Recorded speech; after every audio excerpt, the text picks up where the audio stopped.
Labvakar vēlreiz visiem, kas ir šobrīd pieslēgušies, arī tiem, kas skatīsies šo te nodarbību atkārtojumā.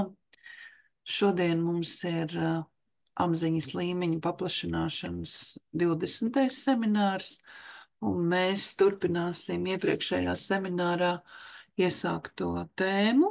Runāsim par atkal iemiesošanās un pārdzimšanas jeb reinkarnācijas likumu, un konkrēti par tēmu atkal iemiesošanās jeb pārdzimšana, kad un kā tas notiek. Droši vien ļoti daudziem ir jautājumi, cik tad ilgi ir tie starplaiki starp pārdzimšanām, kad mēs iemiesojamies uz planētas Zeme, un kas patiesībā to ietekmē. Lielo skolotāju dotajā mācībā ir teikts, ka šobrīd šie starplaiki starp iemiesošanos sāk samazināties, jo cilvēci nemācās, un līdz ar to ļoti daudziem ir ātri jāatgriežas atpakaļ iemiesojumā, lai apgūtu tās mācības, kuras palika neapgūtas iepriekšējās dzīves laikā. Agrāk bija tā, kad starp iemiesojumiem bija daudz tūkstoši gadi, un mūsdienās tas vairs tā nav. Var teikt, ka pat šis laiks ir starplaiks samazinājies uz 100 gadu, bet šajā brīdī tas ir vēl mazāks, jā, tā kā tas pat var nebūt 100 gadu, tas tie var būt gadu desmiti, jo, kā jau teicu, tā tad cilvēks nāk iemiesojumā tādēļ, lai mācītos un augtu garā, bet ja cilvēce nodzīvo, tie cilvēki, kas ir iemiesojušies, nodzīvo dzīvi tā kā neliederīgi, neko neiemācās, tad viņiem, nav jēgas smalkajā plānā uzturēties, viņiem ir ātri jānāk apakaļ iemiesojumā, lai apgūtu to, kas nav apgūts. Īpaši tas attiecās uz tiem cilvēkiem, kas mirst nedabiskā nāvē, piemēram, tie, kas veic pašnāvību. Ja cilvēks veic pašnāvību, tas nozīmē, ka viņš neļauj izlemt savu aiziešanas brīdi dievam, bet pats pieņem lēmumu, ka viņš grib aiziet. Ja? Un tas ir pret dieva gribu. Un līdz ar to šo cilvēku gari atkal atgriežas iemiesojumā jau ļoti ātri, gads, 3, ja, tātad ļoti ātri pēc nāves atgriežas atpakaļ iemiesojumā. Un problēma priekš viņiem tā, ka viņi jau, kad taisīja šo pašnāvību, domāja, ka viņi bēg no problēmām, bet patiesībā viņi, atgriežoties iemiesojumā, atgriežas vēl sliktākos apstākļos, nekā viņi bija iepriekšējā dzīvē, kad viņi pieņēma to lēmumu taisīt pašnāvību. Un viņiem tās mācības, kuras viņi neapguva iepriekšējās dzīvēs, ir jāapgūst daudz skaudrākos apstākļos, jā, grūtākos apstākļos. Un tāpēc tas arī ir viens no argumentiem, kas palīdz īstenībā cilvēkus, kuri domā par pašnāvību, viņus atturēt no pašnāvības, jo viņiem, ja viņiem izskaidro, ka tu jau nekur izdarot pašnāvību no problēmas neaizbēgsi, ātri nāks atpakaļ iemiesojumā, un tev vēl būs smagāk nekā tev bija šajā dzīvē, ja. Un tā kā tās mācības, kas ir palikušas neapgūtas, viņas nekur nepazūd, viņas vienkārši tiek atliktas uz nākamo iemiesojumu. Pie nedabiskām nāvēm tiek pieskaitīts arī nelaimes gadījumi, piemēram, auto avārijas, ja, kur cilvēks ir gājis bojā, vai kaut kādi, jeb arī, kad cilvēku nogalina, pieņemsim, abortā, ja, arī šajos gadījumos cilvēka nāve iestājās ar dieva atļauju, jo bez dieva atļaujas nevar to izdarīt. Un tad šie cilvēki, kas mirst šādās situācijās, viņi arī salīdzinoši ātri nāk atpakaļ iemiesojumā. Teiksim, abortēts bērns, bērna gars, ja viņš nav varējis tikt caur to māti, caur kuru viņš gribēja, Viņš ļoti ātri meklē citu māti, jā, bet viņam ir ļoti svarīgi tomēr tikt iemiesojumā un apgūt tās mācības, kas ir pienācis laiks tam garam apgūt. Tāpēc arī dažkārt tādi ļoti viedi gari, ļoti viedi cilvēki ir nākuši iemiesojumā, pieņemsim, ļoti nelabvēlīgā ģimenē, kur ģimenē visiem ir ļoti zems apziņas līmenis, bet viņa bērnam ir ļoti augsts apziņas līmenis. Un rodās tāds jautājums, bet kāpēc bērns ar augstu apziņas līmeni ir izvēlējies vecākus, kam ir tik zems apziņas līmenis, piemēram, tur dzērāji, narkomāni vai kaut kas tāds, jā. Un, ja šis bērna gars neredzēja citu iespēju, kā nākt iemiesojumā, teiksim, caur vecākiem, kuri nelieto alkoholu vai narkotikas, kuri, varētu teikt, kā mēs sakam, labi vecāki, kas rūpējas par bērniem, tad šis gars viņam nekas cits neatliek, kā izvēlēties vecākus, nelabvēlīgu ģimeni, jo viņam pats svarīgākais ir tikt iemiesojumā. Jā, tikt iemiesojumā nu jā, tad viņš nāk caur šādu ģimeni, bet var arī nebūt tā, var arī būt tā, ka viņš speciāli izvēlās šādu ģimeni, lai iegūtu šo skaudro pieredzi, kā tas ir dzīvot ģimenē, kur vecāki par bērniem nerūpējās, kur ir alkohols, kur ir vardarbība. Un caur šo skaudro pieredzi šis ļoti labi attīstītais gars, viņš var kļūt pat par svēto, ja? Tātad katrā ziņā viņš var izdarīt daudz laba cilvēcē. Es zinu, ka mums Sokrāta tautskolā ir arī viens pasniedzējs, kas arī, viņa gars arī ir iemiesojies nelabvēlīgā ģimenē, un viņš ļoti daudz laba dara sabiedrībai, viņš kalpo Dievam, varbūt viņš to tā nesauc, viņš bišķi savādāk varbūt to sauc, bet jā, viņš daudz dara labu savu iespēju robežās, lai cilvēks kļūtu labāk, jā. Dievs mums liek sastapties tikai ar tādiem pārbaudījumiem un ciešanām, kuras mēs spējam izturēt, jā. Un tāpēc arī ir tā, ka visas reliģijas aizliedz veikt pašnāvību, lai cik liels ciešanas arī nebūtu jāpārdzīvo, jo dzīvība tomēr ir pats dārgākais, ko Dievs mums ir devis. Un pašnāvības gadījumā sanāk tā, ka cilvēks to pašu dārgāko tā kā izmet mēslainē, ja? Un tas ir līdzīgi kā mātes, kuras piedzemdē bērnu un negrib to bērnu, nevis aiznes uz silīti, kur uzreiz viņu ātri adoptētu vecāki, kas ļoti vēlas bērnus, bet izmet, teiksim, atkritumu urnā, ja? Bija gadījums te nesen Liepājas pusē, ja, kad atrada zīdaiņa mirstīgās atliekas atkritumu urnā, ja. Bet, lai būtu kā būdums, mums katram jādomā ir, jā, par sevi, ja, tad Dievs mums nevienam neuzliek lielākus pārbaudījumus, nekā mēs spējam izturēt. Dažkārt cilvēki saka, man ir tik smagi, es vairs nespēju izturēt, ja. Nē, ja tev Dievs tādas pārbaudījumus ir uzlicis, tas nozīmē, ka tu spēj izturēt, varbūt tu negribi. Tas ir cits jautājums, ka tu negribi tos pārbaudījumus, bet spēju ziņā tu to spēj, ja, jo citādi Dievs tev tādas pārbaudījumus nebūtu uzlicis. Ja piedzīvo ciešanas, tas nozīmē, ka cilvēkā ir potenciāls, lai šīs ciešanas izbēgtu. Un no šādām grūtām dzīves situācijām, protams, neviens izbēgt nevar, jo mums visiem ir šīs grūtās dzīves situācijas nepieciešams, un nepieciešams tieši tādēļ, lai mēs augtu garā, bet mēs augam tikai tad, kad mēs pārvaram tās situācijas. Ir cilvēki, kas sastopoties ar grūto dzīves situāciju, bēg. Ja? Man ir grūti, pieņemsim. Laulībā ir nesaskaņas starp vīru un sievu. Viņas ir, jā, bieži strīdi un tā tālāk. Tad viens no partneriem var izlemt, man bieži jāstrīdās, pieņemsim vīrietis, man bieži jāstrīdās ar sievu, tad man tādu sievu nevajag, labāk šķiru laulību un meklēt citu sievieti.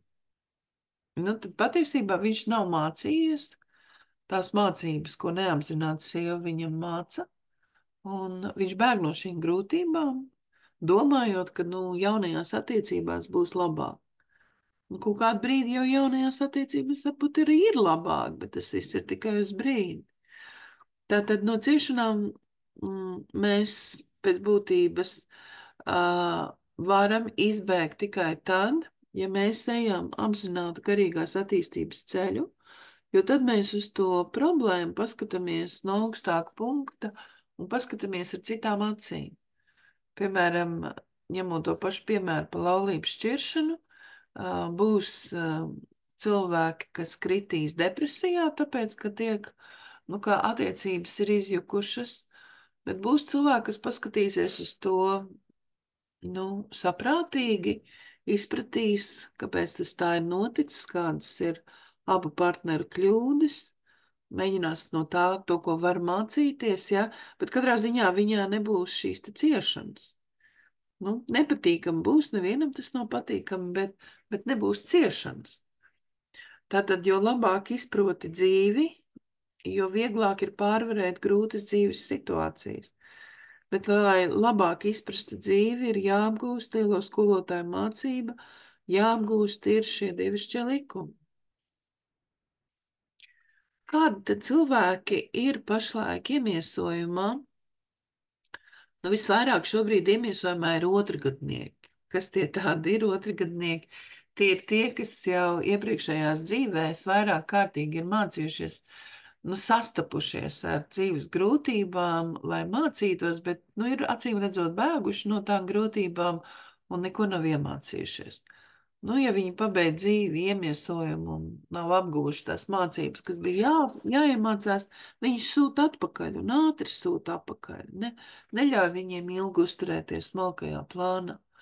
Nu, piemēram, šobrīd ir informācija, jā, kad tie cilvēki, kas gāja bojā Pirmā, Otrā pasaules karas laikā, ka viņi šobrīd ir satikušies skolas solā un varbūt tās arī ir pretējās frontēs, ja, teiksim, tas pats Krievijas-Ukrainas karš, ja, iespējams tie, kas tur ir pretējās frontēs, ja, ka viņi ir arī pretējās frontēs bijuši tad, kad bija Pirmais, Otrais pasaules karš, un viņi šajā karā atkal kārto savstarpējās attiecības, jeb kārto savu savstarpējo karu, ja. Visos laikos, kad ir laikmeti nomainījušies tieši uz robežas, ja, ka viens laikmets aiziet prom un otrs nāk vietā, visos laikos vienmēr šajā laika posmā ir bijušas ļoti sarežģītas attiecības cilvēcei savā starpā, un visos laikos tajā ir bijuši kari, un tieši to pašu mēs vērojam arī mūsdienās visās jomās, nu, kā mēs redzam, ka vecais nevēlas iet projām, jo baidās no pārmaiņām un sākās savstarpēji strīdi, ja. Nu, es nezinu, vai jau šobrīd ir kaut kādi paudžu strīdi, man liekas, ka vismaz es tā varbūt neesmu dzirdējusi, varbūt, ka ir, bet es varbūt neesmu dzirdējusi, ja. Bet, nu, tas, ka politiskā situācija pasaulē šobrīd ir ļoti, ļoti nokaitēta, un šī te varbūtība, ka var sākties karš arī citās vietās, ne tikai tur, kur viņš šobrīd ir, nu, tā varbūtība ir augsta, ja? Īpaši jau visi ir nobežījušies par Taivānu, ka Ķīna varētu uzbrukt, un tāpat tās tur Ziemeļkoreja, Dienvidkoreja tur arī ir ļoti nemierīgi, un citās vietās, nu, mums arī draud mūsu kaimiņš, ja, kad Baltijai var uzbrukt un tā tālāk, ja. Tā kā to vietu šobrīd pasaulē ir ļoti daudz, bet tas ir saistīts tieši ar to, ka zivs laikmets nav vēl aizgājis projām, bet ūdens vīra laikmets jau ir atnācis, un ir konflikts starp šiem laikmetiem, ja. Mēs esam iemiesojušies uz zemes laikā, kad pasaulē ir jānotiek lielām pārmaiņām. Tāda ir bijusi mūsu gara izvēle, kā mūsu gari gribēja piedzīvot šīs lielās pārmaiņas. Un, teiksim, arī, protams, viss ir atkarīgs, cik kuram ir gadi, bet, teiksim, es jau esmu, kā lai saka, no pusmūža uz otru pusi, ja, tad man ir tā laime, ka es esmu piedzīvojusi vienu iemiesojumu laikā jau divas ekonomiskās sistēmas, jā.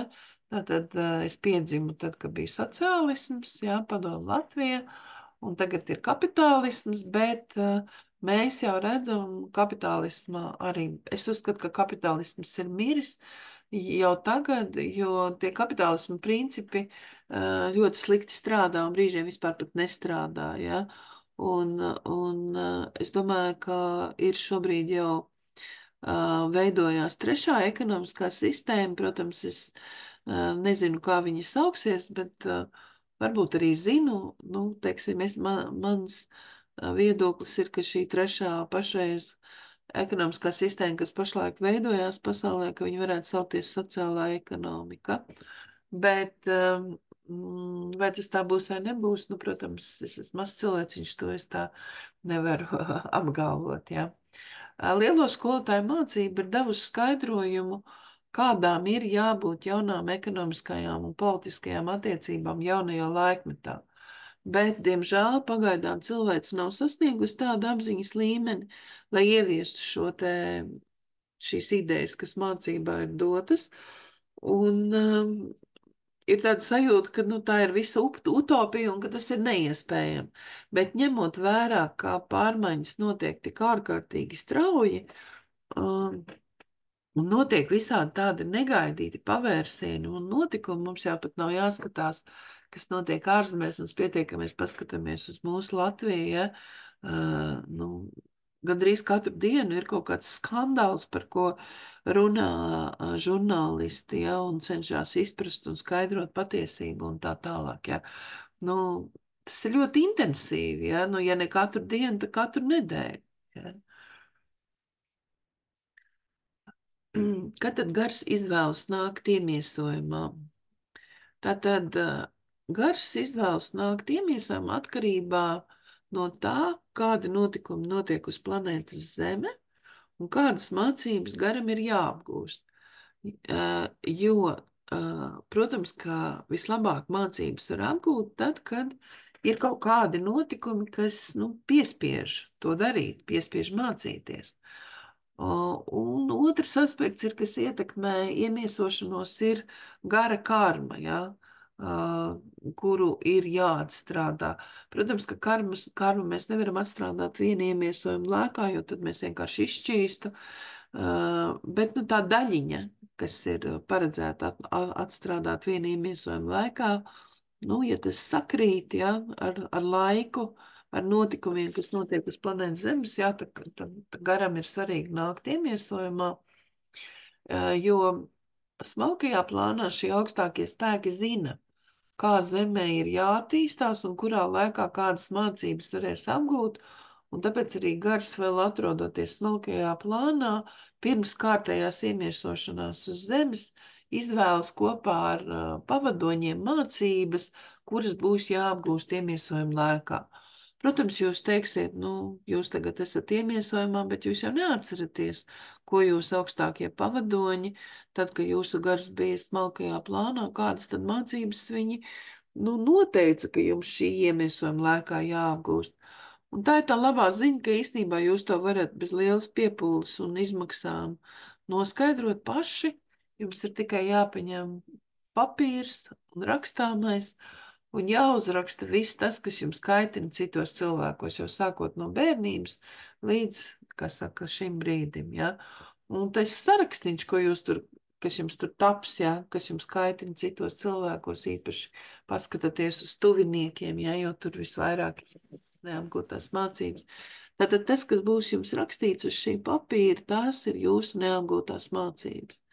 Bet, protams, lai viņas izprastu, atkal ir jābūt zināšanām par dievišķajiem likumiem, jo citādi tu vari skatīties un teikt, jā, es zinu, man šitā ir neapgūtā mācība, bet ko darīt, es nezinu. Jā. Katram garam pirms iemiesošanās ir noteikti šīs te mācības, un, diemžēl, ļoti daudzi gari no iemiesojuma uz iemiesojumu šīs mācības ignorē. Nevis viņi ignorē, tāpēc, ka viņi zina, ka viņiem tas ir jāapgūst, bet tieši tāpēc, ka viņi nezina, ka viņiem tas ir jāapgūst, jo viņi nav izpratuši, ka katra negatīva epizode, situācija, notikumi ir skolotāji mums. Un katrā šajā te negatīvajā epizodē mēs kaut ko varam mācīties, ja tikai mums pašiem ir vēlēšanās. Ja mēs neko nemācamies, mēs dzīvi nodzīvojam neliederīgi, bet, nu, katram, protams, Dievs dod savas iespējas, kā apgūt neapgūtās mācības. Ļoti daudziem daudzkārtīgi dod iespējas, bet tomēr ir arī kaut kāds limits noteikts. Nu, ja cilvēks nāk, es nezinu, 10 reizes pēc kārtas iemiesojumā un tik un tā tās mācības, kas viņam ir jāmācās, neapgūst, tad es pieļauju, ka varbūt Dievs arī izdarīja izvēli, nu, kad, nu labi, tad tu ies uz zemāku punktu evolūcijā, un kad uz priekšu tu neies, ja, jo tu vienkārši nespēji saprast jau 10 dzīves to, kas tev ir jāsaprot.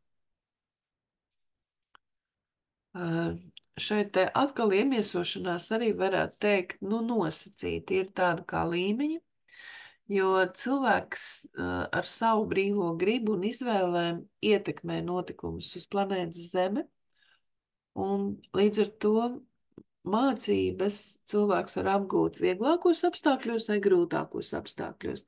Nu, piemēram, ja mēs tagad skatāmies, jā, plašsaziņas līdzekļos ir informācija, ka daudzi cilvēki šobrīd bailēs no kara Baltijā pērk īpašumus ārzemēs, īpaši dienvidu valstīs, tur Portugāla, Spānija, kur ir valsts, kas ir pietiekami tālu no Krievijas, ja tā varētu teikt, ja?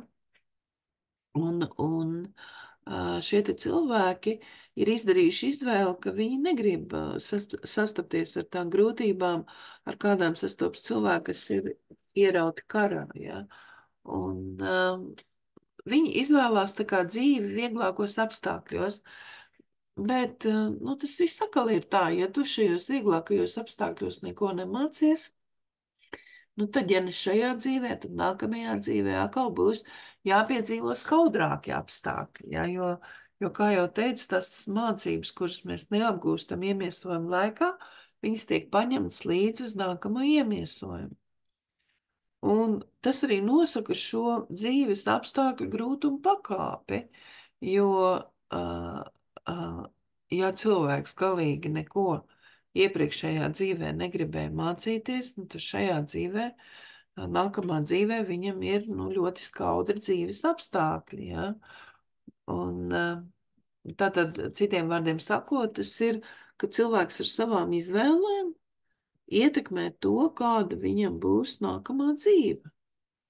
Ar izvēlēm tātad tagadnē, šajā dzīvē, viņš ietekmē savu nākamo dzīvi. Šie te augstākie spēki, viņi ir devuši šo mācību caur dažādiem, kā lai saka, punktiem, caur praviešiem, caur citiem viediem cilvēkiem, nu, lai atgādinātu cilvēcei, ka mēs paši vien esam savas laimes kalē.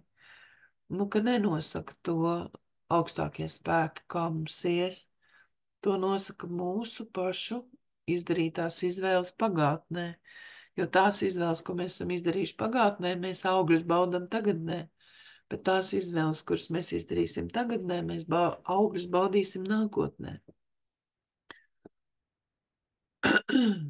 Tātad mūsu iemiesošanās laiks un starp laiks starp iemiesojumiem vislielākā mērā ir atkarīgs no tā, cik mēs viena iemiesojuma laikā iemācamies. Visos laikos ir pastāvējusi tikai viena mācība, jo avots ir tikai viens. Nevar būt tā, ka avots viens un vairākas mācības. Bet kāpēc mēs zinām, ka ir Bībele, ir Korāns un citi svētie raksti, ja? Un viņi ir ļoti atšķirīgi, ja? Teiksim, ja lasa Bībeli un lasa Korānu, nu ļoti, ļoti atšķirīgi tiek skaidrota mācība, ja? Un tas ir tikai tāpēc, ka cilvēks ir ļoti dažāda, ar ļoti dažādu uztveri, un tas, kas der vienam skaidrojums, otram neder, un tāpēc ir dažādi šie skaidrojumi, dažādas mācības, dažādas reliģijas, un cilvēks vienkārši pats atrod to mācību vai to reliģiju, kas viņus vairāk uzrunā.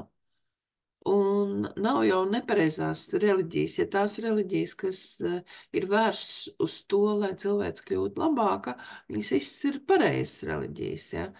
Bet cilvēki ir dažādi, ja, tad viņam tur nepatīk tajā reliģijā tas, un tad viņam tur tas, nu, kamēr viņš atrod to reliģiju, nu, kas viņu interesē. Bet arī, piemēram, es neesmu nekādā reliģiskā konfesijā, bet tajā pašā laikā ticībā, nu, es varētu ar priesteriem sacensties, jā. Un tā kā es esmu pieņēmusi to mācību, jā, kura tā kā nebalstās uz reliģiju, bet te pašā laikā ļoti daudzi punkti sakrīt, pieņemsim, ar kristietības mācību, ar budismu mācību. Lielo skolotāju mācībā ir teikts, ka pašlaik ir sācies atlases laiks, ka tie cilvēki, kas negrib mācīties, kuriem gars neattīstās, nu, viņas tiek uzskatīti par nezālēm, un, kā mēs zinām, nezāles tiek iznīcināts. Nu, tātad ar nezālēm tiek saprast cilvēki, kas daudzas iemiesojumus pēc kārtas nav attīstījušies garā, un varbūt pat ir degradējušies. Un šie cilvēki kaut kādā brīdī izsmeļ savu iespēju limitu, un viņiem vairs neļauj nākt iemiesojumā, un tad viņi paliek smalkajā plānā, tajā astrālajā plāna daļā, kas ir vistuvāk planētai Zeme. Un tāpēc ļoti daudziem būtu īstenībā jāizdomājas par to, ka mēs jau, protams, neatceramies, kas tad tur ir bijis tajās iepriekšējās dzīvēs, bet ja mēs esam šajā skaudrajā laikā iemiesojumā, tad pastāv varbūtība, ka mēs iepriekšējā iemiesojumā esam izniekojuši laiku, ja? Mēs izniekojuši resursus, un varbūt, ka mums šis iemiesojums ir pēdējā iespēja, vai nu mēs patiešām kaut ko mainam savā dzīvē uz pozitīvā virzienā, vai nu varbūt krītam atpakaļ. Tie cilvēki, kas šo pēdējo iespēju neizmanto, turpinās evolūciju, protams, no zemāka punkta vai sāks atkal visu no paša sākuma. Nu, katrā individuālā gadījumā par to lemj karmas valde, to nenosaka cilvēki. Un tieši tāpēc arī ir ļoti svarīgi katram kā individam padomāt, kāpēc es šobrīd dzīvoju, ko es mācos, un ko es esmu sapratis vai neesmu sapratis, ja? Bet īpaši pievēršiet uzmanību savām izvēlēm. Vai izvēles ir saskaņā ar Dieva gribu vai varbūt pretrunā dievišķajiem likumiem. Kad tad cilvēks iziet ārpus reinkarnācijas rata, un kad cilvēks varāk tiešām nenāk iemiesojumā uz planētas Zeme, šobrīd iemiesojumā īstenībā ir diezgan daudz cilvēku ar augstiem garīgiem sasniegumiem. Viņi ir izkaisīti par visu planētu Zemes. Man patīk ticēt, ka arī Latvijā vismaz viens cilvēks tādam vajadzētu būt.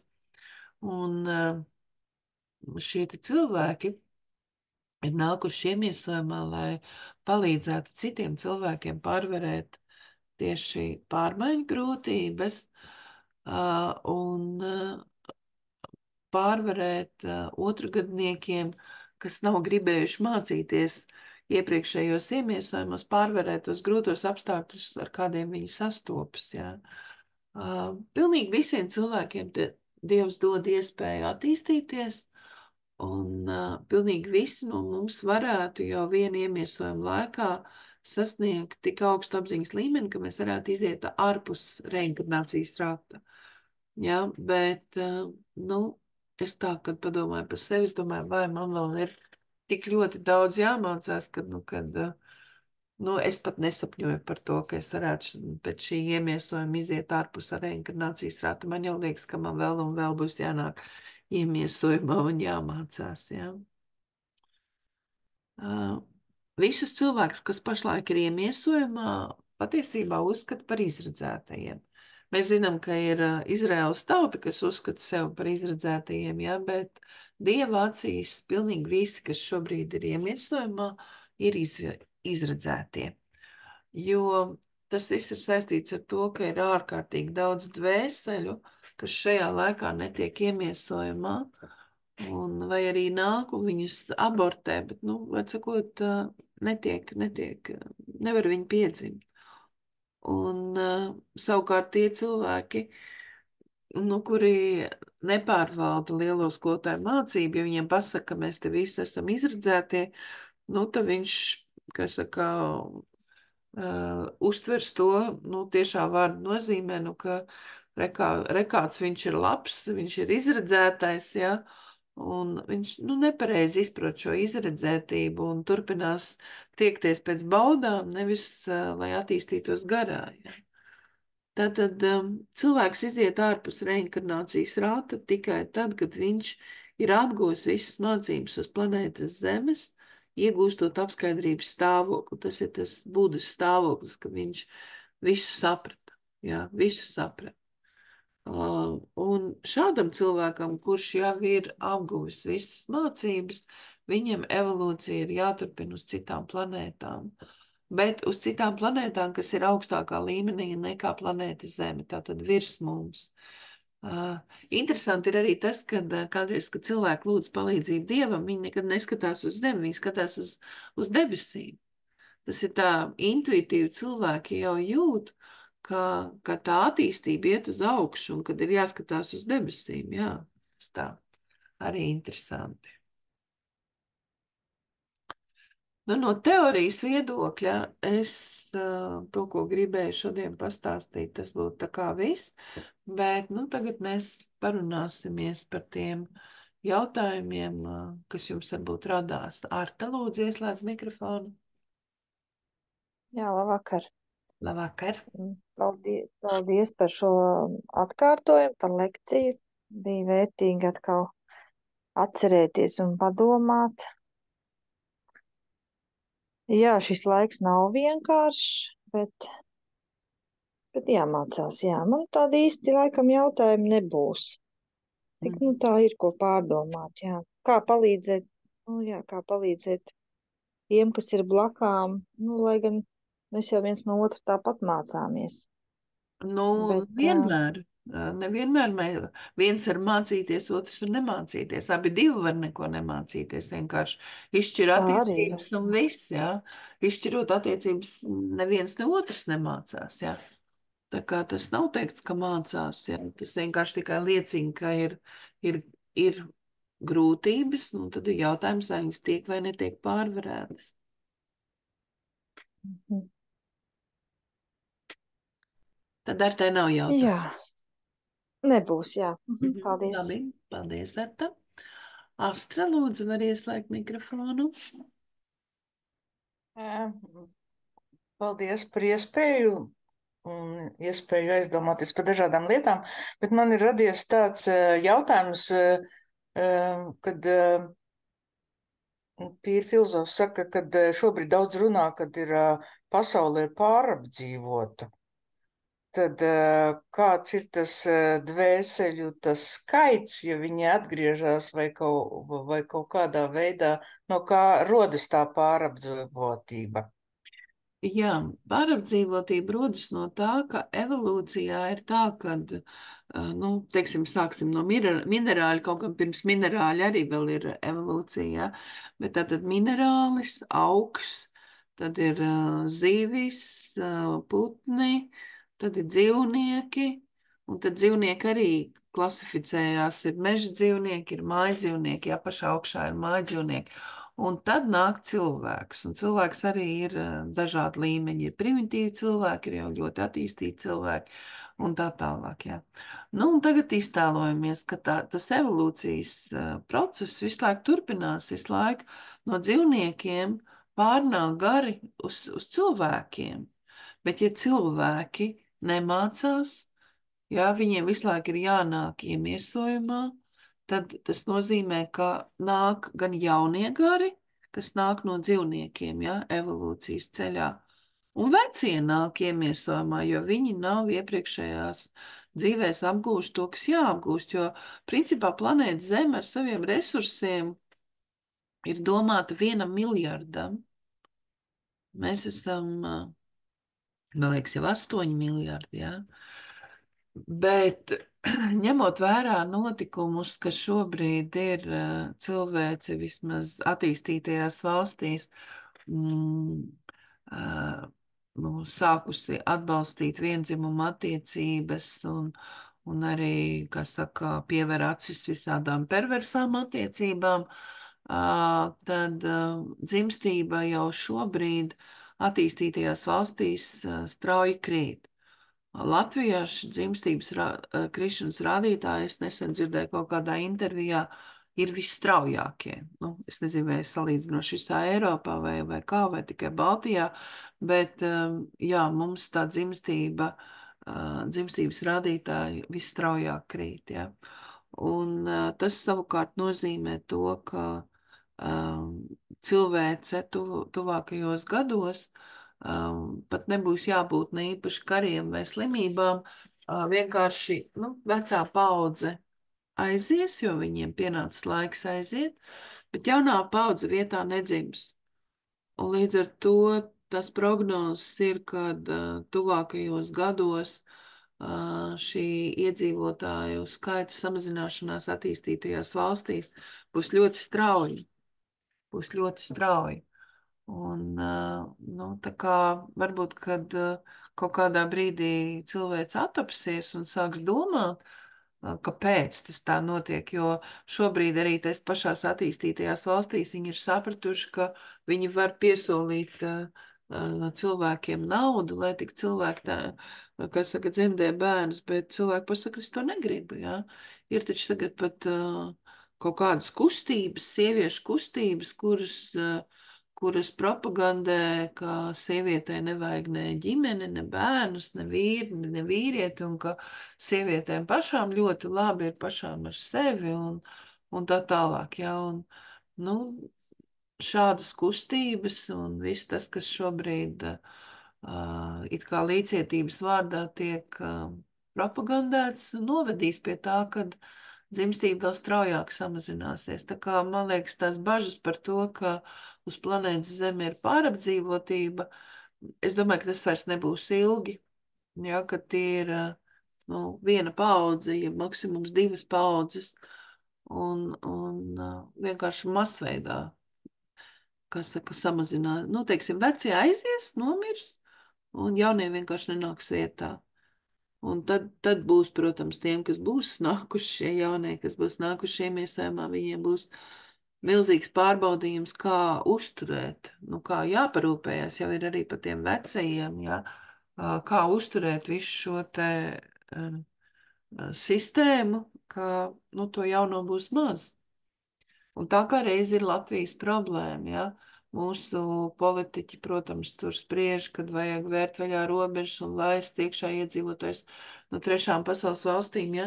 Bet ļoti daudz ko jau varētu izdarīt pat, lai arī mūsu jaunās ģimenes, pirmkārt, lai jaunieši vispār gribētu veidot ģimeni, ja? Lai tas egoisms nebūtu tik ļoti augstā pakāpē. Un otrkārt, ja viņi ir izveidojuši šo ģimeni, lai viņi laistu pasaulē bērnus un lai tās attiecības būtu veselīgas, nevis perversas, ja, kā šobrīd ir ļoti, ļoti daudz perversu attiecību, ja. Tad arī mums Latvijā var pilnībā izmainīties situācija un dzimstība var pieaugt un viss var mainīties, ja. Bet pagaidām es neredzu, it kā runā, šobrīd man tiešām jāatzīst, ka es dzirdu, ka tiek šī problēma aktualizēta un par to runā, bet es neesmu dzirdējusi no mūsu valdības nevienu saprātīgu priekšlikumu, ko darīt, lai šo problēmu risinātu. Jo ar naudu kaut ko bišķiņu, tur kaut ko iedodot, ar to arī nevar atrisināt to problēmu. To problēmu var atrisināt tikai ceļot sabiedrības apziņas līmeni. Tikai tādā veidā. Ja sabiedrībā ir zemes apziņas līmenis, tad sabiedrība degradējās, un tad ir tiešām tā priekš, kam viņiem bērnus. Ja. Lūk. Tā kā es domāju par to pārapdzīvotību, jā, šobrīd ir pārapdzīvotība, bet 2 paudzes un uz planētas Zeme būs pavisam cita situācija, ja neko nedarīs attīstītās valstis. Jo šobrīd īstenībā jau cilvēks turās uz Āziju, kur ir šī lielā dzimstība, jā, nu tad tie ir tie, kas tā kā notur to cilvēks, dzimstību. Bet tur jau arī viss iet tā politika, tas, kas ir mums Eiropā, viņš jau aiziet arī pa kripatiņai uz Āziju, un tur jau var viss mainās un mainīsies, un tā kā es domāju, ka nākotnē tā nebūs problēma. Tā es domāju. Astra, vai es atbildēju? Jā, paldies.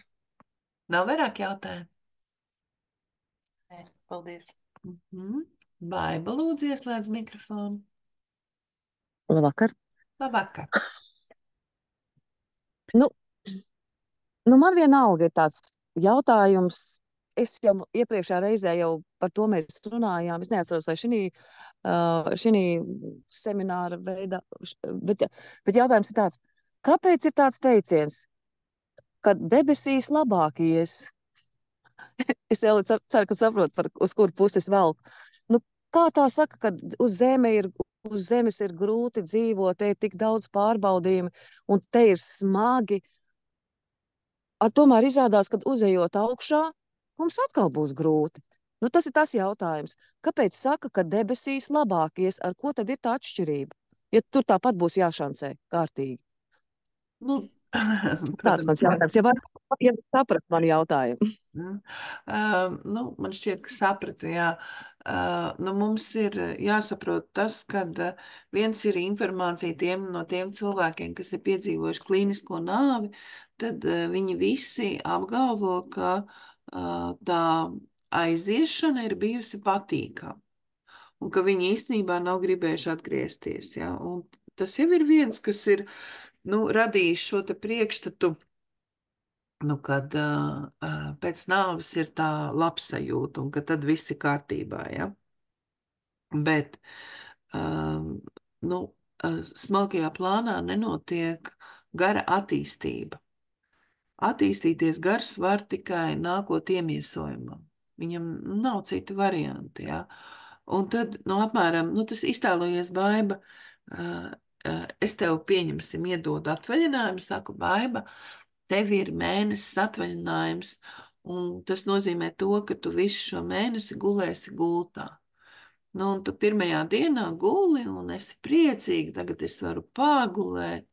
Otrajā dienā tu guli un jau sāc domāt, ka vispār jau tā kā pietiktu, tā kā esmu izgulējusies, un trešajā dienā tu jau domātu, tā kā garlaicīgi, ja? Un pēc mēneša jau tu lūgtos, iedod man kādu darbu, vienalga kādu, tikai neliec gulēt. Un kāpēc tad tā? Tu taču vari gulēt, atpūsties, ko tad tev vajag priekš kam darbu? Bet guļot nenotiek attīstība, ja tu vienkārši guli un neko nedari. Arī nedomā un vienkārši guli, jā, bez domām. Nenotiek nekāda attīstība. Un tāpēc tavs gars jūt, ka tas nebūs pareizi, ja, ka vajag tomēr kaut ko darīt. Bet attīstība mums notiek tikai tad, kad mēs sastopamies ar grūtībām, jo mums dzīvē viss ir viegli. Iztēlojies, Baiba, ka tev ģimenē viss ir kārtībā, nauda vairāk nekā spējat iztērēt, un viss ir veseli. Viss ir brīnišķīgi, ja? Vienu nedēļu tu būsi priecīgi, ja?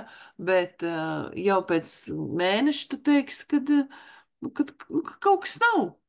Un tas, kas kaut kas nav tās attīstības. Un tad, lai notiktu attīstība, jūs sāksiet savā starpā berzēties, ja? Tu teiksi vīram, tu neesi, manuprāt, dakšiņu pietiekami labi nomazgājis. Vīrs teiks, es ļoti labi dakšiņu nomazgāju, tu pati neesi to dakšiņu nomazgājis un tā tālāk. Ja? Un jūs sastrīdēsieties par dakšiņu, kā kurš ir mazgājis, ja? Bet pēc būtības jūs abi gari izjutīs nepieciešamību, ka vajag kaut kādu pretestību, kā saka, vajag kašķi, lai notiktu attīstība. Ja? Jo nenoliedzam, ja mēs paņemam piemēru šo pašu Krievijas-Ukrainas karu, tad Ukraiņi, kas cieš no šī kara, es domāju, ka viņi ir ļoti auguši apziņā. Jo tas, ko es esmu dzirdējis intervijās, ka viņi tagad saka, ka viņi ļoti novērtē ģimenes vērtības. Tieši tagad, šī kara laikā viņi sapratuši, kas ir ģimene, kāpēc tā ir liela, milzīga vērtība un tā tālāk, jā. Pirms kara viņiem arī bija ģimenes, bet viņi arī, to nenovērtēja, neizprata, jā. Kaut vai tā pati korupcija, kura, protams, nav Ukrainā vēl pilnībā novērsta, ja, un arī mums Latvijā viņa nav pilnībā novērsta, bet Ukrainā tagad jau viņi sāk aizdomāties, kāpēc korupcija ir slikta, bet pirms kara es domāju, ka viņi pat to uzskatīja kā normu, ka tā ir pareizi un viss, jā. Tā tad notiek attīstība. Vai es atbildēju? Daļēji, jā, jo tomēr tajās debesīs labāk ies. Jā. Es to sapratu, man patīk piemērs par gulēšanu, tas ir šausmīgs piemērs patiesībā. Bet, ja mēs runājam atpakaļgaitā vēl par to, ka paliek garlaicīgi, tā tiešām ir, es esmu kādreiz domājis, pēkšņi manā laulības dzīvē, es skatos, man tur nav kur piesieties, bet man pēkšņi rodās tāda vēlme vienkārši uztaisīt kašķi, un vienmēr, kas taisa kašķi mājās, tā esmu es. Jo sievietē vienmēr ir pie kā piekasīties vīrietim. Tas ir 100% vienkārši. Jebkurā brīdī var patiesībā atrast to. Bet ir tādi brīži, kad tā gribas pakasīties, ka vienkārši tā gribas pakasīties. Jā, un tad es tā izstrādu rīdi. Pēc tam es, protams, tur tā kā pasmējos par to visu strādu rīdi, bet jā, ir tā nepieciešamība bišķiņ kaut ko uzšaut, tā kā citādāk par daudz rāmi tas viss notiek. Jā, ir tāds guļs stāvoklis. Nav nekāda izaicinājuma. Jā, tas ir vajadzīgs. Jā, bet tomēr tajās debesīs ir jāstrādā. Jā, bet tas teiciens, ko tu minēji, ka debesīs ir labāk, ja, tas jau tikai attiecās uz tiem, kas ir apguvuši tās mācības. Tie, kas nav apguvuši, tie jau debesīs iziet cauri šķīstītavai, ko kristietībā sauc par elli. Pareizi. Tā tas varētu būt. Tā kā tas teiciens neatiecās uz visiem, tas attiecās uz tiem, kas tiešām, jā, šeit ir grūtības un, piemēram, onkoloģiskais slimnieks, kuram ir bijuši, milzīgas sāpes, ciešanas un tā tālāk. Bet ja viņš izejot cauri tai slimībai, daudz ko saprot, ko viņš savā dzīvē ir darījis, gan pareizi, gan nepareizi un mainījis savu domāšanu, ja, tad tiešām ir tā, ka viņam debesīs ir labāk. Jo viņš jau tad aiziet tīrs, viņš tās ciešanās ir, to netīrību ir nomazgājis caur tām ciešanām.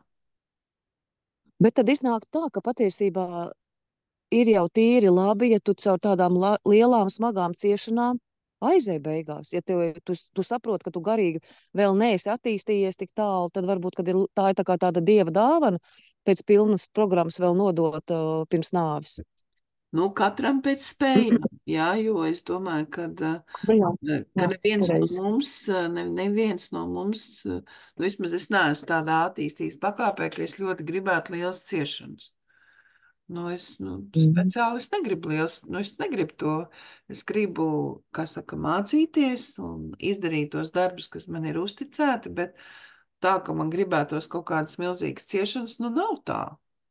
Kaut gan es saprotu, ka, protams, ja būtu, nekur jau nespruktu, būtu tam visam jāaiziet cauri, jā. Tur jābūt ir, teiksim, ļoti, ļoti augsti attīstīti gari kā svētie. Jā, viņi tiešām Dievam lūdz ciešanas, jo viņi gribēja, kā viņi uzskatīja, prom tikt no planētas Zeme, un viņi tiešām gribēja, lai viņiem tas ir pēdējais iemiesojums, lai viņi, kā kristietībā saka, aiziet mūžībā, bet pēc būtības viņi nevis aiziet mūžībā, bet, viņi aiziet mūžībā, bet viņai tālāk evolūcija viņiem turpinās uz augstāka līmeņa planētas nekā ir planēta Zeme, jā. Tāpēc ir tā kā debesīs, jā, jo tās augstāka līmeņa planētas, viņas ir augstāk par planētu Zemi. Zemāk līmeņa planētas ir zem planētas Zeme, jā. Nav tā, ka Zeme ir pati zemākā, jā. Zem Zemes ir vēl zemākas planētas, jā, kur dzīvā radība ir zemākā apziņā nekā uz Zemes. Vai saprati, Baiba? Jā, pilnīgi sapratu. Cik var saprast, cik var es saprast, bet tik daudz es sapratu, jā. savās prāta robežās. Jā. Paldies! Vēl Vairāk kāds? man jautājumu nav. Aha. Labi, paldies, Baiba. Ilze, lūdzu, ieslēdz mikrofonu.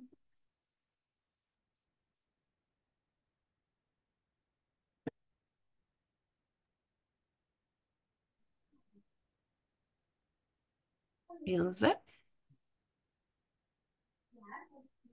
Ilze, vari runāt, dzirdi mūs? Mikrofons bija ieslēgts, bet dzirdēt. Tagad ir ieslēgts, jā, vari parunāt? Ļoti slikti tev dzirdam, laikam tev kaut kas nav ar mikrofonu. Nu, diemžēl, ja nu tev ir kāds jautājums, tu vari uzrakstīt čatā, un tad es izlasīšu un atbildēšu, jā, bet dzirdēt mēs tevi nevaram, diemžēl. Piedod, Ilze, jā. Iveta, lūdzu, ieslēdz mikrofonu. Paldies par nodarbību, paldies par diskusijām izvirzītiem jautājumiem. Man nav jautājumu īpaši. Labi. Paldies. Nu, tad mums palikusi Kristīne. Kristīne, lūdzu. Jā, man daudz jautājumu ir. Uz priekšu. Pirmais jautājums ir par to laikam, ko Baiba teica par tām planētām, kas tur ir debesīs un tur vieglāk vai grūtāk, bet es īsti nesaprotu, piemēram, tie gari, kas neatgriežas vairs uz Zemes un kas iet uz tām citām planētām attīstīties, nu vai tad tur ir vieglāk tālāk nekā te uz Zemes?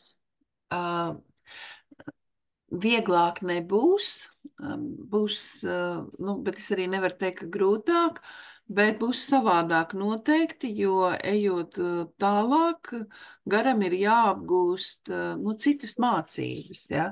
Nu, pieņemsim, viņš tagad gars ir apgūvis uz planētas Zemes mīlēt bez nosacījumiem. Tas nozīmē, ka uz nākamās planētas tur mīlestības starp cilvēkiem būs. Tur būs viss kārtībā.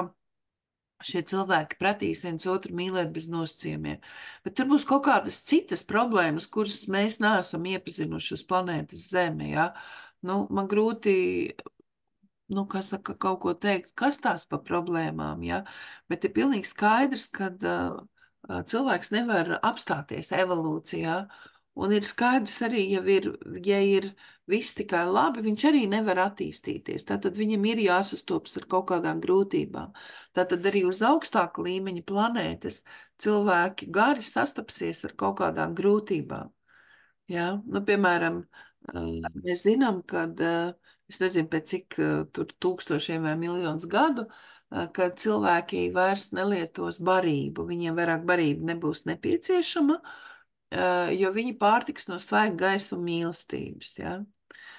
Bet un ka viņi savā starpā komunicēs nevis valodā, mēs tagad, teiksim, savā starpā runājam latviešu valodā, ja? Bet viņi runās domu līmenī, nebūs vairāk valodas, latviešu valoda, krievu valoda, vācu valoda, ja? Vienkārši viņi runās domu līmenī, ja? Bet viņiem noteikti būs arī kaut kādas problēmas, kaut vai sarunāties domu līmenī.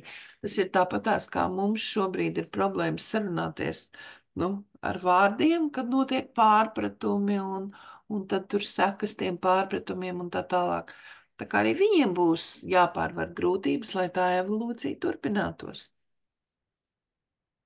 Bet tas nozīmē, ka šeit uz Zemes mēs tādu attīstības līmeni vispār nevaram sasniegt, lai sarunātos tajā domu līmenī, ka tas var notikt tikai ar citām augstākām planētām. Es nezinu, vai mēs varam uz Zemes sasniegt tādu līmeni, ka mums vairs nebūs vajadzīga barība. Varbūt, ka varam. Varbūt, ka uz planētas Zeme tas ir paredzēts, ka tas ir, nu, evolūcijas līmenis, ja, kas jāsasniedz. To es tik smalki nezinu, bet es pavisam noteikti zinu, ka tā attīstīsies cilvēks vai nu uz planētas Zeme vai uz citām planētām, bet jā. Arī bērni, teiksim, šobrīd sieviete dzemdē bērnu, jā, kas ir ieņemts intīmā tuvībā ar vīrieti, jā, tad ir zināms, ka tālā nākotnē bērni vairs tā nedzims, ka vienkārši partneri ar domām radīs bērnus.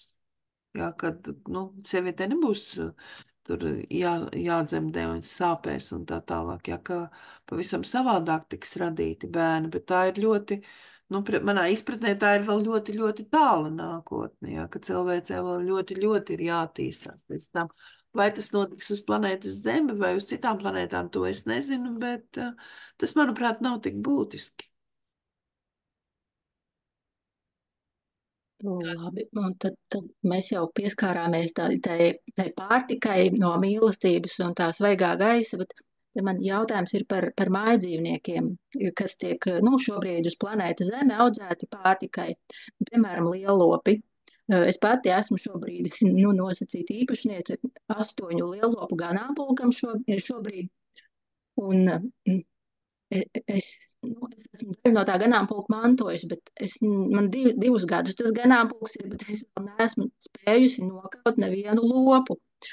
Un es visu laiku domāju, kā tas uz zemes ir paredzēts. Vai tad, nu, es zinu, ka Indijā govis ir svētas, piemēram. Viņas, es nezinu, bet es esmu dzirdējis, ka viņas staigā brīvā vaļā.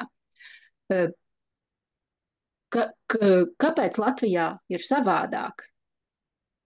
Kāpēc Latvijā kauj tos dzīvniekus un kā tad ir pareizāk? Jo, ja jau, piemēram, Indijā tās govis staigā savā vaļā, nu, vairāk kā 20 gadus, tad jau pēc būtības tur vairs vajadzētu būt, jo viņas, nu, no vecuma vienkārši nomirtu. Nu, visu Piemēram, nosaka. arī ar stārķiem, kas Latvijā ir, nu, Latvijā stārķis ir svēts putns, bet, piemēram, esmu dzirdējis, ka Āfrikā cilvēki viņus ēd. Nu, visu nosaka apziņas līmenis, ja? Teiksim, suņus arī kaut kādās valstīs ēd, un kaķus arī kaut kādās valstīs ēd. Mēs Latvijā neēdam ne suņus, ne kaķus, un iedomājoties, ka varētu ēst suņus un kaķus, jau kļūst pretīgi, ja? Tā pašā laikā kaut kādu laiku atpakaļ, es atceros, bija skandāls, ka kaut kāda, nu, nav svarīgi, kurš tur gaļas kombināts bija, desās iestrādājis zirga gaļu. Un tas arī bija tāds šoks pagaidu, kā ta zirga gaļa ir nonākusi gaļas kombinātā un vēl desās iestrādāt, un mēs varbūt pat esam apēduši tās desas un tā tālāk, jā.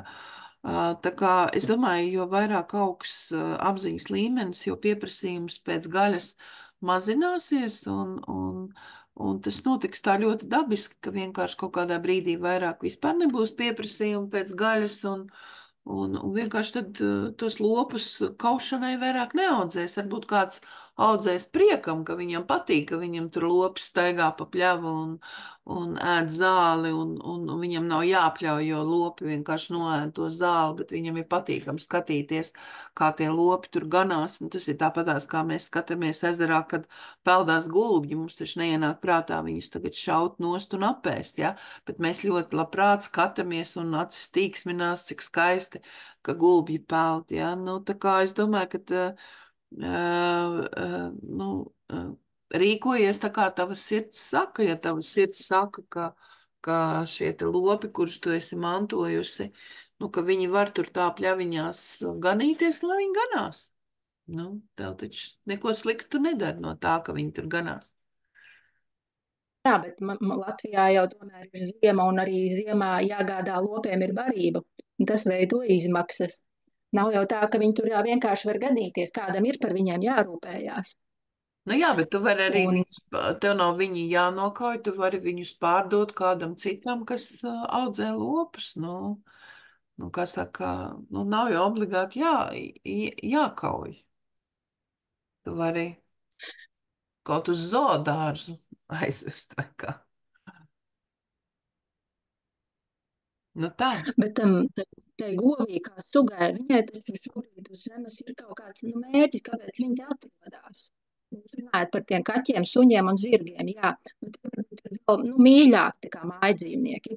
Govs varbūt bišķiņi zemāk tajā rangā ir, bet nu, tāpat viņai jau tā gaļa ir, un ja cilvēkiem viņu vajag, tad kādam tas lēmums viņu nokaut ir jāpieņem, un kādam arī fiziski tas ir jāizdara.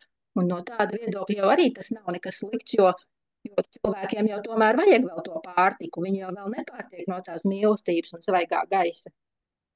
Zini, man ir atmiņā palicis gadījums no bērnības. Manai vecmāmiņai bija gotiņa, un, protams, tie bija padomu laiku un ļoti nabadzīgi dzīvoja. kā saka, viņas ģimene un tā gotiņa bija īstenībā, nu, pateicoties viņai, ģimene bija pēdusi, ja? Un, bet tad gotiņa saslima, vai kas tur bija, nu, vecākot, gotiņa bija jānokauj. Viņa bija jānokauj, viņa vienkārši, nu, kaut kas tur notika, ja? Un tad tā gaļa, kas, nu, nokāva to gotiņu vecmāma ļoti, ļoti mīlēja, ļoti mīlēja. Un tad to gaļu, nu, pēc tās nokaušanas, tā gaļa viņai arī palika, un tad viņa to gaļu žāvēja. Es nezinu, varbūt, ka viņa kaut kādu daļu pārdevis, tik smalki nezinu, kas tur, kā tur bija, ja? Bet es zinu, es atceros, man ir palicis atmiņā, kad es augstā skapī redzēju, kad stāv žāvēti tādi gabali, un vecāmā teica, nu, redz, ka mums ir mūsu mīļā tur gotiņa, reku viņa tagad rūpējās par mums savādāk, kad mums ir, nu, labi, nav no viņas pieniņš, bet, nu, ir gaļa, ka mēs varam paēst un tā tālāk, ja. Tā kā nevajag arī to, nu, ir situācijas, arī lielo skolotāju mācībā ir teikts, ka kara bada laikos ir pieļaujams ēst dzīvnieku gaļu, ja, bet vienkārši tu ēd hierarhijā zemāko, ja. Nu, atceramies, ka bija Ļeņingradā tā blokāde, ja, nu, ka bija vāciešu uzbrukums, ja. Tur taču cilvēki apēda ne tikai suņus, kaķus, ja, viņi taču cilvēkus arī ēda. Un neviens taču viņus nenosoda par to, ka viņi ēda cilvēkus, jo viņi vienkārši, tas bija instinktīvi, lai vienkārši izdzīvotu. Ja, kad, nu, ja viņi neēstu, viņi nomirtu, ja. Bet, nu, ja nav vajadzība speciāli, ja, tad, protams, ka ir pareizāk, ka cilvēce atteiktos no gaļas ēšanas. Un pamazām es domāju, ka tas viss arī notiek, ka es tā neesmu pētījusi, cik daudz saražo, teiksim, tur tos gaļas produktus, ja, nu, teiksim, skaitot uz cilvēku, nu, uz iedzīvotāju skaitu, cik vispār ir uz planētas Zemi, ja, es nezinu, vai ir vairāk vai mazāk, bet tas, ko mēs redzam kaut vai Latvijā, ja, kad gan veģetārieši, gan vegāni, ka viņu skaits pieaug, un līdz ar to tas pieprasījums pēc gaļas, nu, kaut kādā brīdī, protams, sāks samazināties, ja vispār vairāk nebūs nekāda pieprasījuma. Un tad jau tie, kuri šobrīd audzē gaļu, viņi vienkārši neaudzēs viņu. Priekš kam viņiem audzēt? Nu, tad viņi to nedarīs vairāk. Saņēma atbildi?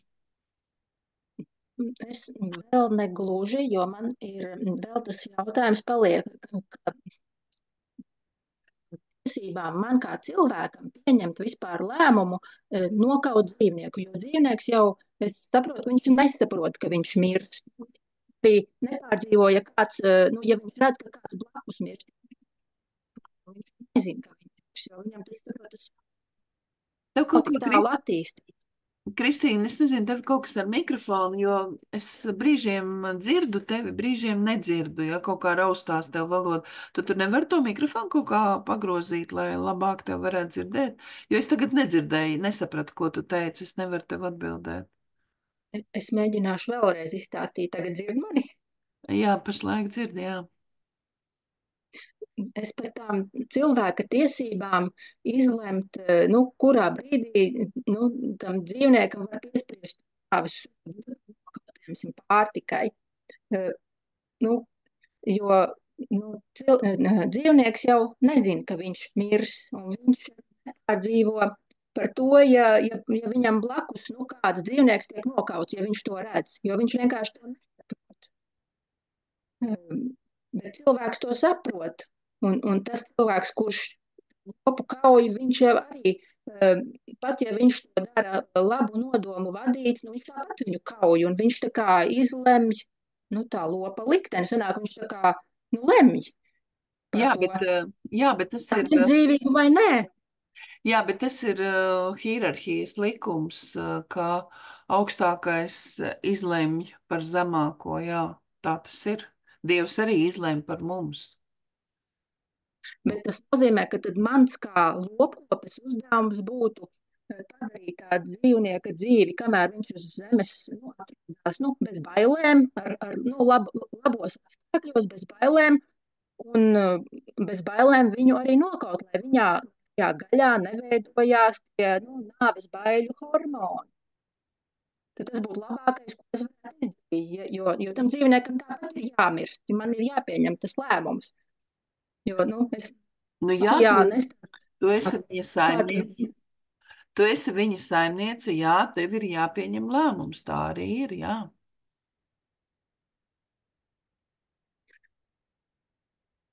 Jā, un tad man trešais jautājums vēl par to ekonomisko sistēmu un par to cilvēku pārapdzīvotību.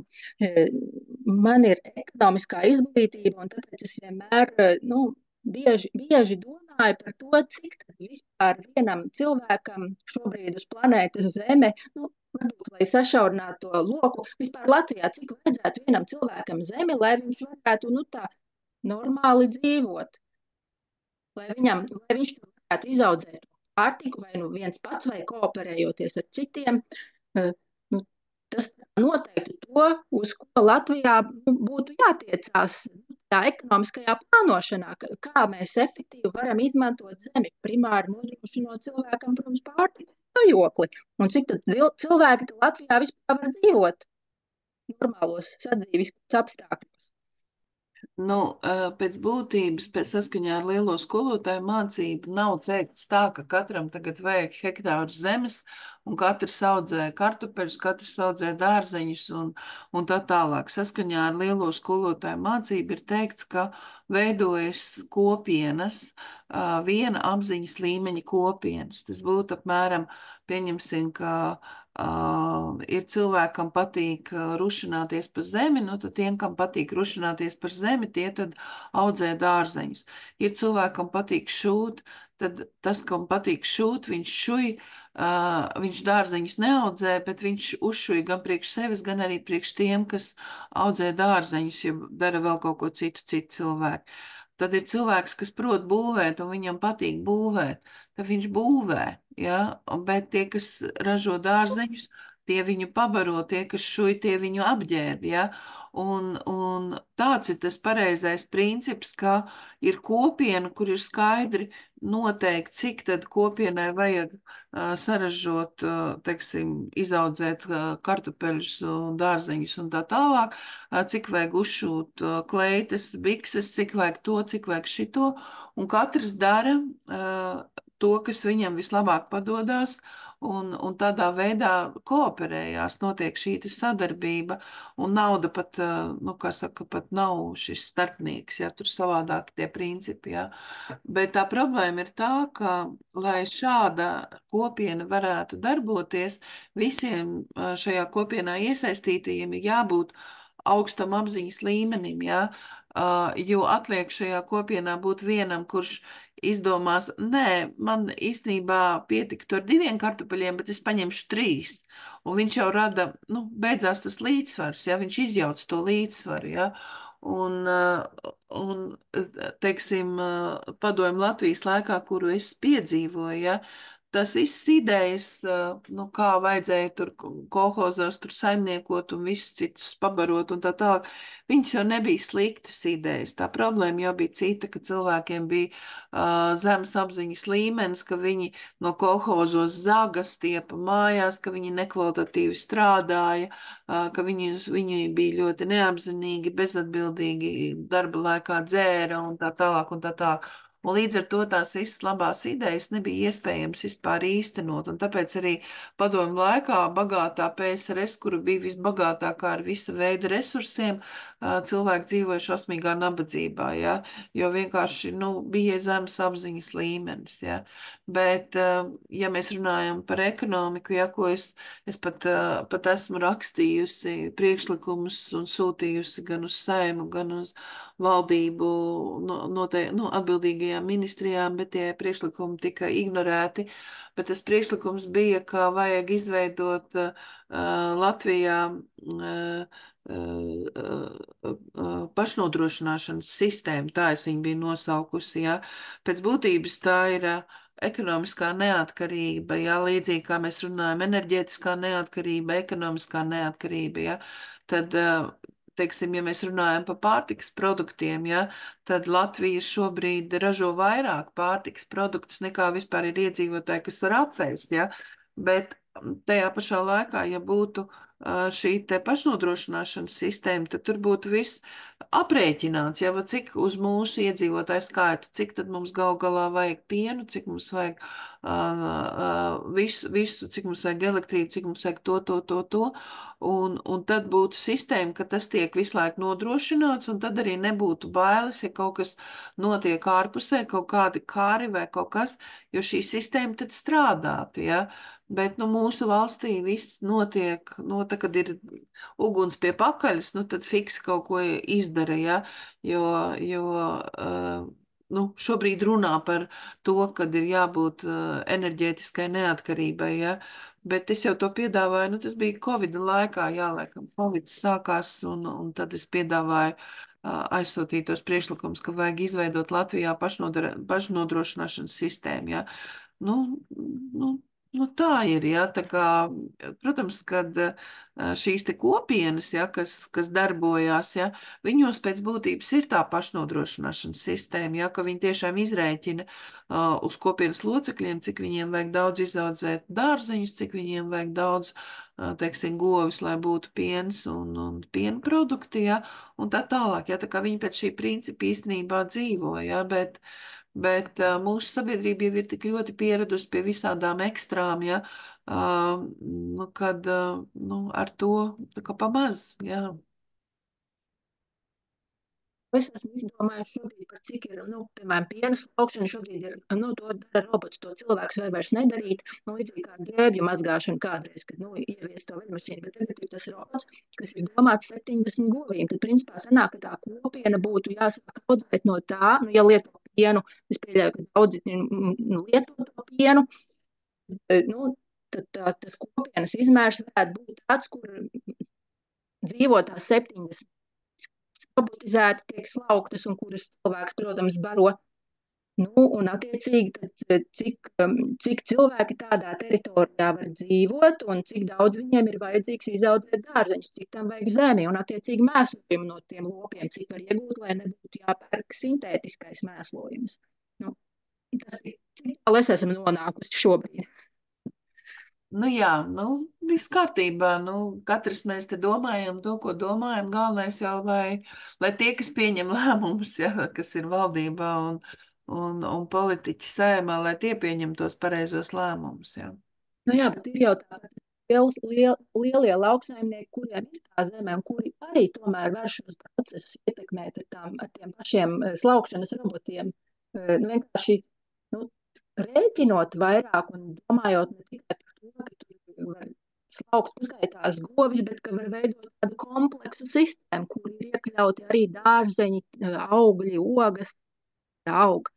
Un, ka, nu, un tas mēslojums tur ceļo nevis kā tagad, piemēram, kaut kādas daļas aizceļo uz Nīderlandi un atpakaļ pie mums ceļo kā mēslojums. Izēvielas no mums, bet atpakaļ nāk tas gatavais produkts, pērkam, ka mēs paši varētu to mēslojumu saražot, un ka mums nebūtu jāizmanto Nīderlandi pa vidu, piemēram. Nu, mēs vēl joprojām dzīvojam kapitālismā, un katrs tomēr skatās no sava izdevīguma, ja, un es reiz runāju ar vienu piena ražotāju, kas, nu, kam ir govis, kas tiešām pienu nodod, ja, un es viņam jautāju, kāpēc tu neesi attīstījis piena pārstrādi, tev taču piens ir, nu, tad tev pietrūks tikai pārstrādi, nu, tā kā no sākuma pilno ciklu, ja, un tad viņš atbildēja tā man, katram ir jādara tas, ko prot. Viņš saka, es protu ražot pienu, nu, kā saka, audzēt lopus un ražot pienu. Es neprotu ražot sieru vai biespienu vai kaut ko citu, ja.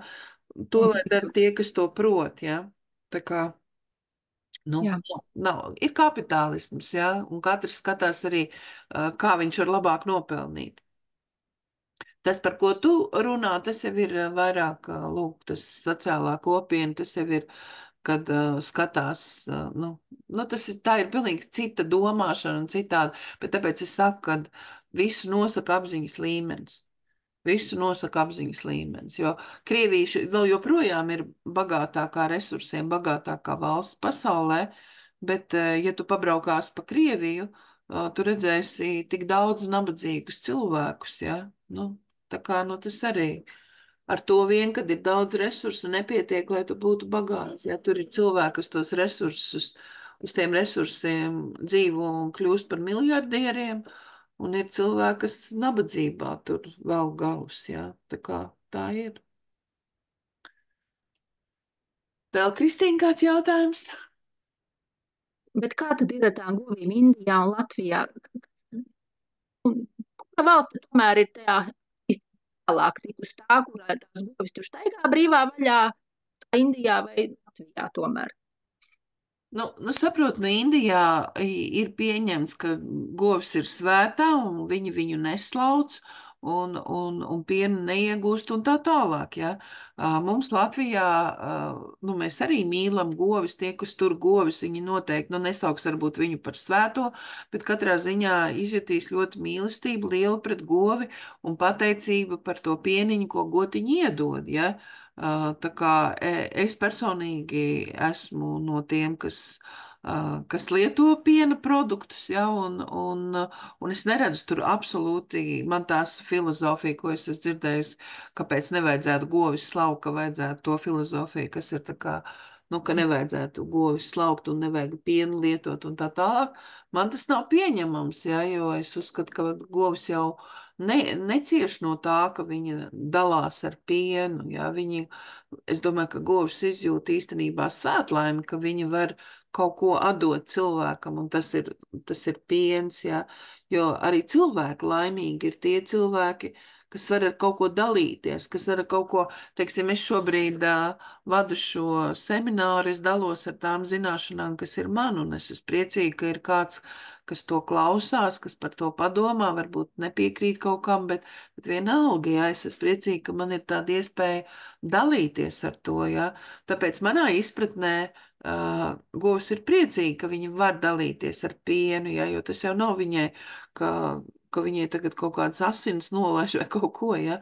Viņa saražo pienu un šo pienu nodod tālāk cilvēkam, kurš atkal to pienu pārstrādā un lieto kā ēdienu, ja.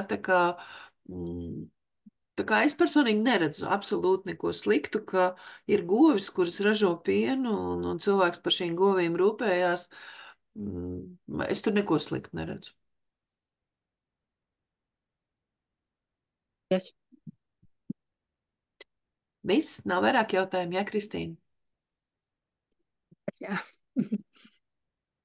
Labi, paldies, meitenes, ka piedalījāties, un šodien tad mēs ar to arī beidzam semināru, un nākamais seminārs būs apmēram pēc mēneša. Jauku vakaru un jaukas brīvdienas, atā!